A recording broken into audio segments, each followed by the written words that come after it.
Thank you so much for staying with us here on TVC Breakfast. It's now time for us to look at what the papers are reporting. First, let's look at the Nation newspaper with the banner headline, Edun building on reform gains for better results. Our goal, cost of living pressures remain elevated, says NESG. Platform Times, how National Assembly stopped sale of gazetted laws. That's according to Oyedele. Nigerian News Direct, 2025 licensing round. Federal government rules out refunds, discretionary awards, slashes work guarantee to 1%. And Daily Independent. Okay, I think what we have next is the Leadership Friday. Petrol demand surged to 63.7 million litres per day in December. That's according to regulator. Next is the Daily Independent. Nigeria defies global slowdown as Africa's recovery remains fragile. World Bank says services refining fuel Nigeria's growth. And Blueprint newspaper, Nigeria's GDP heading towards 5.5% growth in 2026. That's according to the NESG. Next is the Nigerian Tribune, relief for exporters, importers, banks as Nigeria exits EU financial high-risk list. National economy to grow by 4.7%. Finance Minister says country has shifted from stabilization to consolidation. The Guardian newspaper, how 300% cost spike, drug rationing turned diabetes to death threats. That's the big story for the Guardian newspaper. The Daily Sun, I won't forget slain soldiers. That's according to Tinubu. As Shetima, Akpabio, others honor fallen heroes. Governors emphasize lessons from scars of Nigeria's history to learn from 1966 coup, civil war. Next is the Punch newspaper, counterinsurgency campaigns. U.S. votes $413 million for security operations in Nigeria. Others, 2026 Fiscal Act back African Bureau as U.S. AFRICOM tracks Russia's military ambitions. And this Nigeria, we are going through hard times. Widows of fallen heroes lament. We can't hope. Remembrance Day, Aiyedatiwa unveils 50 million naira lifeline for fallen heroes, widows. And Nature News newspaper says Tinubu Abu Dhabi excites world leaders on Nigeria's $3 billion carbon market potential. And last but not least is the Sport and Life. Osimhen explains why Nigeria lost. And then we also have Galatasaray suspend Lukman's transfer talks over Nigeria's clubs. Huge demands. We've got full house this morning. Olamide, Ria, and indeed Etoma Edun. Good to see you guys once again. Good to see you. So let's get down to brass tacks. The Nation newspaper talking about the Nigeria's economy, and we have the Minister of Finance and coordinating Minister of Economy, Wali Edun, saying building on reform gains for better results. That's our goal. Let's start off with that, and I think it has a very similar story. But let us start off with that, Etoma. This is him saying that cost of living pressures remain elevated.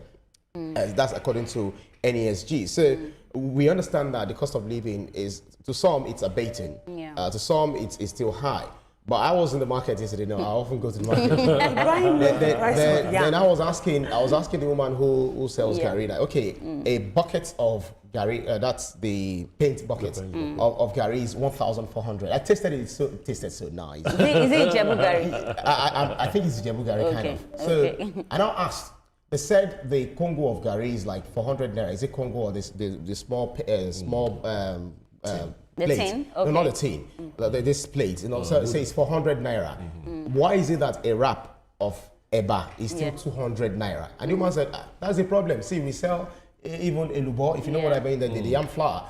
And we wanted to buy amala and all of that. Just one wrap was sold for 500 naira. And this thing is very cheap. Way cheaper than it used to be. The other day I was saying that Nigerians are the ones that are happening to Nigerians. You know, where the government has recorded some gains, we do not see the effect trickle down. That's right. And it's because when prices go up in Nigeria, it takes a tsunami for the price to come down. It's almost impossible for the price to come down.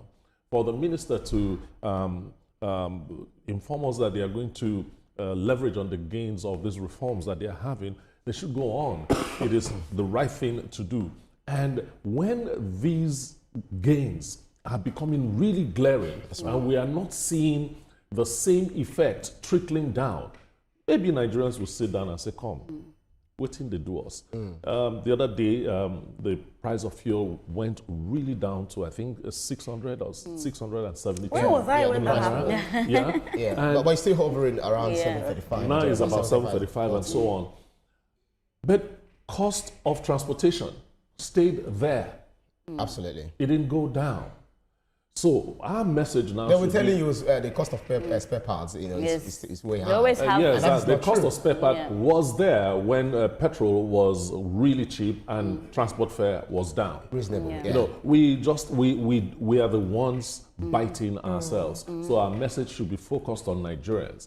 Let's be our brother's keepers, because what we are doing is like shooting ourselves in the leg at the end of the day. All right, Ria, in the light of what Thomas said, if you look at very similar stories, you see the Daily Independent, you also see the Blueprint newspaper, as well as Nigerian Tribune, you know, talking about the Nigeria's economy. For instance, the Daily Independent saying Nigeria defies global slowdown as Africa recovery remains fragile. So World Bank says services, refining fuel, Nigeria's growth. The same thing for Blueprint. Nigeria's GDP heading towards 5.5% growth in 2026. So they are forecasting growth for Nigeria's economy amidst the global, slowdown. So meaning that Nigeria's economy is stabilizing with the reforms by the CBN, the federal government, and we are getting these gains from non-oil sectors largely. This is good news for the Nigerian nation. Well, it's good news for the Nigerian nation, but whenever we speak about this, I always used to say, now man, they do man at the end of the day. You know, I love the fact that we say things like this, but oftentimes it's not about saying it, it's about going to the market and making sure that these things are the prices that people can afford. That's right. Oftentimes we are able to say that some people can afford it, but in prime, I tell you, there are a lot of people that still go to the market and they cannot afford, to buy a tuber of yam, to buy tomato and all of that. So when you're talking to these people about GDP, they don't understand what you're saying, because they're like, I'm still going to the market, I'm still buying it for the same price. I'm just happy that right now, it's not, let's just say we are putting the price, it's not coming down, it's not going up, it's in the middle. But at this point, we want it to really be coming down. I love what Wale Edwin is saying. You can see that he's been putting a lot of effort to just make sure that we stabilize our economy, because when the economy is stable, it's easy for everything to go. It's easy for infrastructure. It's easy for everything, to take place when the economy is growing. So I just think that when we talk about prices, there's a lot of things that we need to do. Oftentimes, I've said it. I said many Nigerians are wicked to their fellow Nigerians, because you'll see that the prices have gone down, but they're still selling it expensive. And when I go to you and I'm pricing, because me, I know how to price very well, I will price that tuber of yam. And I know that, things have come down, but you're still trying to sell it expensive. I will know you're a wicked person. I wouldn't buy from you. 6 tubers. And how much was one yam, actually? 5 tubers, I got it for 6.5. 5 tubers of yam for 6.5? I got it for 6.5. So how much was one tuber? I don't know the mass. Ibrahim, you've cheated this person. No, it's my regular customer. That's about 1,200. 1,200. What market was that, Ibrahim? Let me rush Go to my shop. I go to international market. I just wanted to, you just got it off my mouth. It's because you bought in my 12. Yeah. Go to other markets. My 12 is like a hub. Yeah. My 12 is, how do we put it? My 12 is the warehouse for food stuff. And Ibrahim, I've been thinking that I've been pricing very well, because I buy like a tuber of yam for like 3,000 or like 4,000. I will humble you. If you look at the platform times, how National Assembly, someone will be like, why are you pricing like that? We saw you on TV the other day. I say, when you saw forget TV. Was that counting money? Platform times, how National Assembly stopped sale of gazetted laws. That's according to Oyedele. So we have this, the 4 areas of tax laws, the NRS Establishment Act, we have the Tax Administration Act, et cetera, and saying that the National Assembly, after printing, they actually kept the certified true copies, and that is making it difficult for them to implement the tax laws. And that's following the alarm that was raised by one of the lawmakers, that what was gazetted is different from what was published. So the House wants to do some sort of house cleaning, but Oyedele is complaining that we need a copy of this so that we can implement it effectively. We shouldn't be having this conversation. And why is that? That is because gazetted laws are essentially public records. That is the point of a gazetted law, that all of us can have the fine print and understand where we stand within the legal precedents of our country. And so this pushback by the National Assembly is very, very commendable, because they are pushing back against a restraint. They're now essentially alleging that there's been a restricted or monetized access to these gazetted laws. And that is a problem. And I really respect what they're doing. It's wonderful, because it's supposed to be public records. If you cannot see the laws and the true copy and the fine print of the law, how do we know where we stand? How does the low-income earner, the high-income earner know how they're going to be tasked and in what manner in order to prepare themselves? And when people are now acting lawless, they feel like, oh, people are acting lawless. But have they read the law? Do they know what the law is about? Why are you holding? That's essentially going to affect compliance. You know what I like about it is that one person complained that, look, what has been gazetted is not what we said. And they said, look, bring everything in, let us look at it, so we do not have a situation where what is gazetted is not what has been argued. So you want to clean the air. And also, we know that this tax law has been muddying the waters right from the 1st of January till now. So there's need for a clean copy. That's right. And information is power. If you're withholding information from people, that is a problem. All right, then. Let's move on to the Guardian newspaper. How 300% cost spike, drug rationing turned diabetes to death threat. So we see the infographics here. Over 11.4 million Nigerians are diagnosed battling diabetes. Diabetes contributes to over 3.4 million deaths yearly, with more than half of the population without access to medication. And this is so sad. We understand that the federal government also helped with the treatment of dialysis, making it free and accessible to some patients who are having this problem. But diabetes is also killing a whole lot of people after malaria, because malaria is #1 killer, especially when it comes to disease in Africa. So where do you think we are failing in this regard? Well, this hits home for me because I am managing one. My elder sister is diabetic, and it's like a small window where cash goes to. Virtually everyone is presented with the fear of having it. That's scare, exactly. Because of how we eat. And some are just quite. And let me tell you, sometimes it's hereditary. I was about to say that your parents may have it, and then it passes over to you. Etoma, do you want to finish? But I have something to say on this. So all I want to say is the drugs are just too expensive. That's right.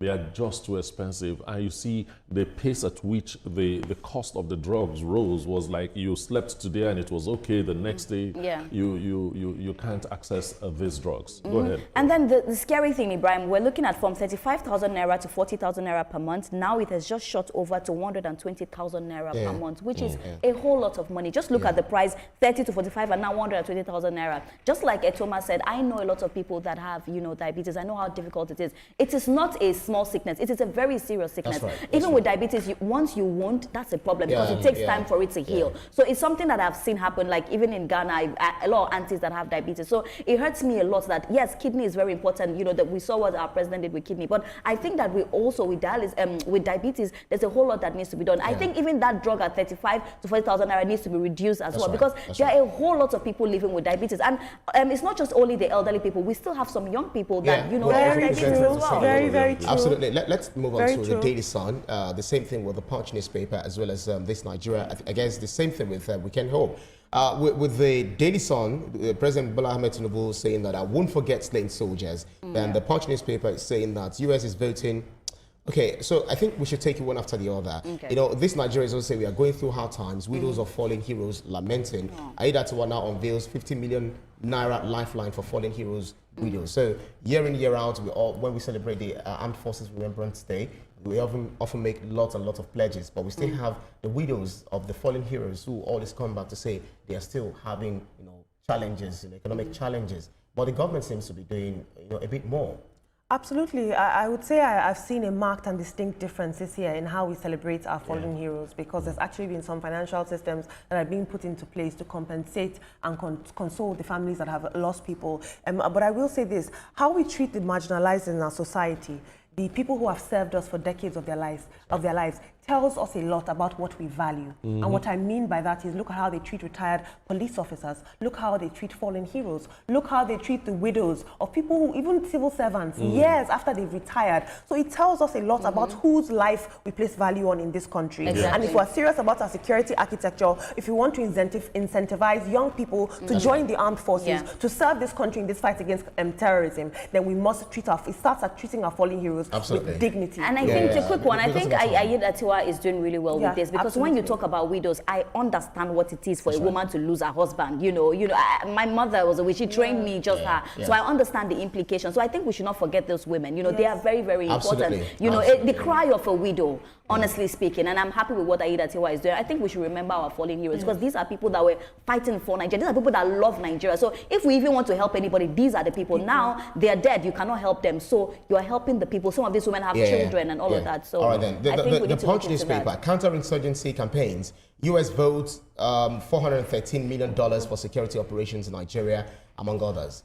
So we see what the U.S. AFRICOM, has been doing when it comes to, but I'm so skeptical about, all of this voting of large amount of money. Yesterday we talked about Nigeria also paying about $9 million, to lobby, for Nigeria's image, outside of the country. But we do not want to be a battleground, for the global North, firepower, fighting. U.S., China, Brazil, mention them. Looking at, we want to be the dominant, we want to be present predominantly in Nigeria or in Africa as a whole. Well, the last time something like this came up, I said the United States is not Father Christmas. And so if they are voting, if they are voting this kind of amount of money, and they don't love us more than their money. This money is not just for Nigeria; it's for the region.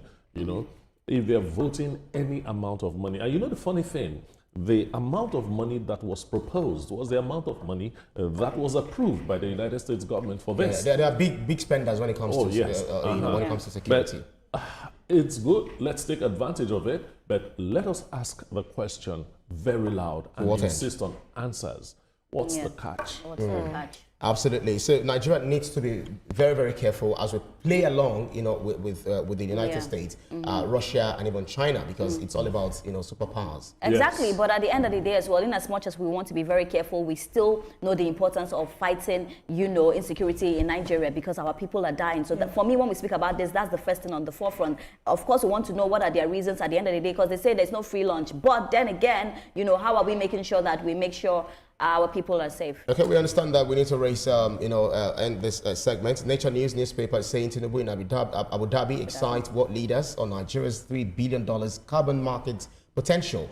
Last but not least is Sport and Life saying Osimhen explains why Nigeria lost. Please, I love you, but Osimhen, I love you. In terms of Nature News, quickly, I just want to say that it's high time, and I think our president is ushering us towards that. We move from third world problems to first world problems. We should not be having issues with malaria and diabetes. We need to talk about climate change, renewable energy, AI, big war tech. Let's do better. I love the fact that he said we should stop talking about third world problems now. All right, then, that's about it for the newspapers up for reviews.